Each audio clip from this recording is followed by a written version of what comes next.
உன்னால் உலகையே மாற்ற முடியும். ஆனால் அதற்கு முன் உன்னை நீ ஆளக் கற்றுக்கொள். கடவுள் உன்னை நேசிக்கிறார் என்பதை விட உன்னை நீயே நேசிக்கிறாய் என்பதில் அதிக வலிமை இருக்கிறது. உன்னை நீ மதிக்க கற்றுக்கொள். கோழையாக வாழ்ந்து மடிவதை விட ஒரு உயர்ந்த லட்சியத்திற்காக போராடி வீரனாக மடிவது மேலானது. தூய்மையும் பொறுமையும் விடாமுயற்சியும் கொண்ட ஒரு சிறிய குழுவினரால் உலகையே மாற்றியமைக்க முடியும். தோல்விகளைக் கண்டு ஒருபோதும் கலங்காதே. அவை வெற்றியை நோக்கிய பயணத்தின் படிக்கற்கள். உனது லட்சியம் இமயமலை போல உறுதியாக இருக்கட்டும். சிறிய அலைகளைக் கண்டு சமுத்திரம் கலங்குவதில்லை. உன் பணியைச் செய்து கொண்டே இரு. சரியான நேரத்தில் உரிய பலன் உன்னை தேடி வரும்.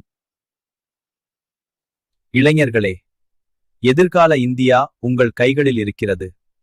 வீரத்துடனும் விவேகத்துடனும் எழுந்து நில்லுங்கள்.